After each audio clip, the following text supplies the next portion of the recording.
بنگلہ دیش کی پولیس اور آرمی اسٹوڈنٹس کے پیچھے پڑی ہوئی ہے۔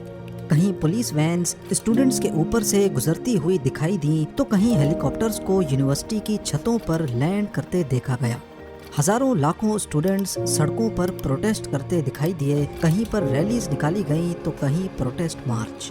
دیکھتے ہی دیکھتے اسٹوڈنٹس کی تحریک اتنی پھیل گئی کہ انہوں نے مجبور ہو کر روڈز، ہائی ویز اور ریلوے سسٹم کو بھی بلاک کر دیا۔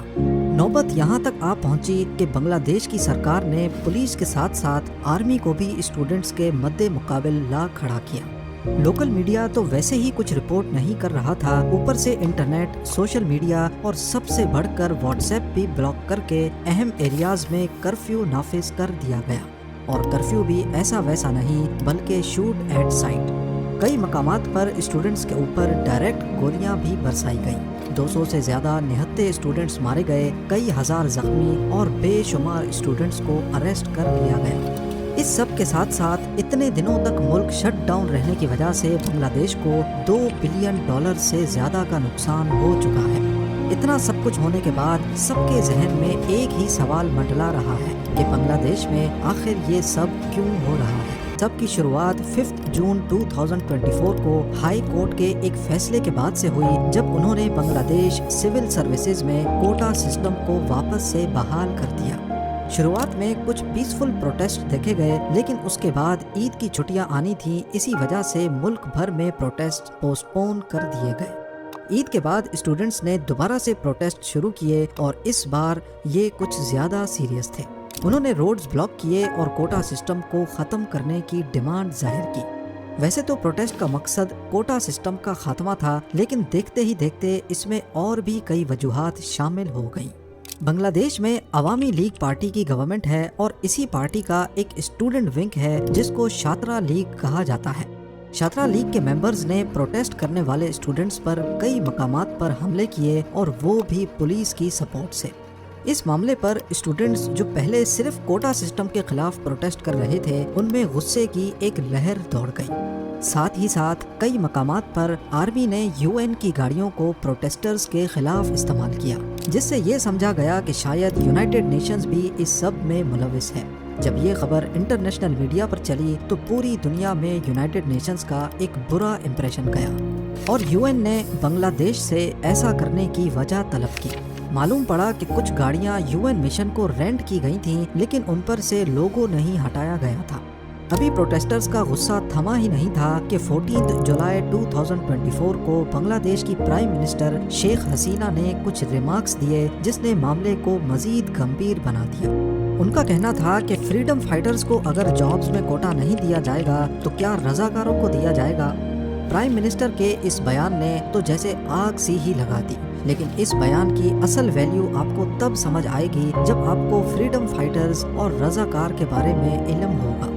جیسا کہ آپ جانتے ہیں کہ 1971 سے پہلے بنگلہ دیش پاکستان کا حصہ ہوا کرتا تھا۔ اس وقت اس کو ایسٹ پاکستان، جبکہ آج کے پاکستان کو ویسٹ پاکستان کہا جاتا تھا۔ ایسٹ اور ویسٹ پاکستان دونوں کو انڈیا نے ڈیوائیڈ کیا ہوا تھا۔ ان دونوں میں فاصلہ بھی کافی زیادہ تھا، اور دونوں کے بیچ ریلیجن کو چھوڑ کر کافی سارے ڈفرینسز پائے جاتے تھے، جس میں لینگویج کا فرق سب سے بڑا تھا۔ ایسٹ پاکستان یعنی کہ بنگلہ دیش میں شیخ مجیب الرحمان کی عوامی لیگ کا کافی زیادہ ہولڈ تھا، جبکہ ویسٹ پاکستان میں مختلف پولیٹیکل پارٹیز موجود تھیں۔ اس وقت پاکستان میں مارشل لا لگا ہوا تھا، اور جنرل یحییٰ خان جو اس وقت چیف مارشل لا ایڈمنسٹریٹر تھے، ان کی ذمہ داری تھی پاکستان میں جنرل الیکشنز کروانے کی۔ ان الیکشنز میں ایسٹ پاکستان کی عوامی لیگ کو کافی کامیابی ملی، جنہوں نے ایسٹ پاکستان کی 169 سیٹس میں سے 167 سیٹس کو کلین سویپ کر دیا۔ اب پاکستان کی نیشنل اسمبلی کی ٹوٹل سیٹس ہی 300 تھیں، جن میں سے 167 یعنی کہ آدھی سے بھی زیادہ سیٹس ایسٹ پاکستان کی عوامی لیگ لے چکی تھی، جس کا مطلب تھا کہ عوامی league national assembly of Pakistan میں اپنی گورنمنٹ آسانی سے بنا سکتی تھی۔ پر اس وقت کی ملٹری لیڈرشپ ایسا نہیں چاہتی تھی، جس کے چلتے ایسٹ پاکستان میں سول ڈس اوبیڈینس کی تحریک چل پڑی۔ 7 مارچ 1971 کو شیخ مجیب الرحمان نے اپنی اسپیچ میں پاکستان سے علیحدہ ہونے کا اشارہ دے دیا، اور 23 مارچ کو پہلا بنگلہ دیشی فلیگ ایسٹ پاکستان کے کافی گھروں پر لہرایا گیا۔ اس کا نتیجہ یہ ہوا کہ ایسٹ پاکستان میں ایک ملٹری آپریشن لانچ کیا گیا جس کا مقصد ایسٹ پاکستان کو ویسٹ پاکستان سے الگ ہونے سے روکنا تھا۔ بنگلہ دیش کی آزادی کی یہ جنگ اگلے 9 مہینے تک چلتی رہی، جس میں ایسٹ پاکستان میں ملٹری کی کچھ یونٹس نے پاکستان سے الگ ہو کر آزادی پانے کے لیے اپنی الگ فورس بنا لی، جس کو بنگلہ دیش فورسز، مکتی باہنی یا پھر فریڈم فائٹرز بھی کہا جاتا ہے۔ دوسری طرف بنگلہ دیش میں ہی موجود وہ گروپ جو ویسٹ پاکستان کو سپورٹ کرتا تھا ان کو رضاکار کہا جاتا ہے۔ اس جنگ کے آخری 2 ہفتوں میں بنگلہ دیش کو انڈیا کی سپورٹ بھی حاصل ہو گئی اور یوں ایسٹ پاکستان ویسٹ سے الگ ہو کر بنگلہ دیش بن گیا۔ اب کیونکہ فریڈم فائٹرز کی مدد سے ہی بنگلہ دیش آزاد ہوا تھا، تبھی شیخ مجیب الرحمان جو کہ بنگلہ دیش کے پریزیڈنٹ بن چکے تھے، انہوں نے بنگلہ دیش سول سروسز میں فریڈم فائٹرز کا الگ سے 30% کوٹا رکھ دیا۔ 1997 میں یعنی کہ لبریشن وار کے 26 سالوں کے بعد بنگلہ دیش سول سروسز میں فریڈم فائٹرز کی ریکروٹمنٹ کافی کم ہو گئی، جس کے چلتے گورنمنٹ نے یہ کوٹا صرف فریڈم فائٹرز نہیں بلکہ ان کے بچوں کے لیے بھی بڑھا دیا، اور پھر 2010 میں فریڈم فائٹرز کا کوٹا ان کے پوتے پوتیوں کے لیے بھی ایلیجیبل کر دیا گیا۔ لیکن اس کے باوجود بھی صرف 10% فریڈم فائٹرز کی نسل یہ کوٹا لے رہی تھی اور باقی کا کوٹا ضائع ہو جاتا۔ اب پورے ملک میں جو لوگ میرٹ پہ محنت کر کے سول سروسز کی جاب حاصل کرنا چاہتے، ان کا کوٹا 44% تھا اور وہ بھی اب کم پڑنے لگا۔ تو یہ چیز اسٹوڈنٹس کو کافی خراب لگتی کہ ہم اتنی محنت کرنے کے بعد بھی میرٹ کے 44% کوٹا میں بھی نہیں آ سکتے، جبکہ فریڈم فائٹرز کا خاندان کچھ نہ کر کے بھی آسانی سے گورنمنٹ جاب حاصل کر سکتا ہے۔ 8 مارچ 2018 کو بنگلہ دیش ہائی کورٹ میں کوٹا سسٹم کے خلاف ایک پٹیشن فائل ہوئی جس کو کورٹ نے ریجیکٹ کر دیا۔ اس وقت پرائم منسٹر شیخ حسینہ نے کہا کہ وہ پرسنلی فریڈم فائٹرز کے خاندان کے لیے کوٹا رکھنا چاہتی ہیں، جس پر اسٹوڈنٹس نے کوٹا سسٹم کے خلاف بھرپور پروٹیسٹ کیے۔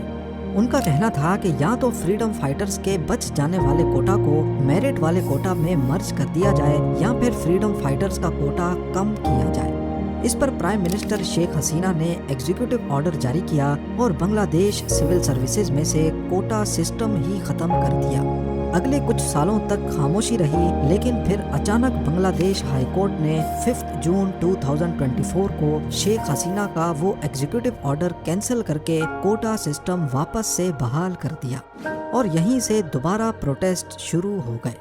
جب حالات حد سے زیادہ بڑھ گئے تو 21 جولائی 2024 کو سپریم کورٹ آف بنگلہ دیش نے کوٹا سسٹم میں بھاری رد و بدل کا آرڈر پاس کیا۔ اس آرڈر میں 93% کوٹا میرٹ کے لیے دیا گیا جو کہ پہلے 44% تھا، اور فریڈم فائٹرز کا کوٹا جو پہلے 30% تھا اس کو کم کر کے 5% کر دیا گیا۔ 1% مائنورٹیز اور 1% معذور لوگوں کے لیے فکس کیا گیا۔ اس آرڈر کے بعد اسٹوڈنٹس نے صرف اس شرط پر پروٹیسٹ ختم کرنے کا فیصلہ کیا کہ ان کے اریسٹ کیے گئے ساتھیوں کو چھوڑا جائے، اور جن علاقوں میں اسٹوڈنٹس کو مارا گیا وہاں کے گورنمنٹ آفیشلز ریزائن کریں۔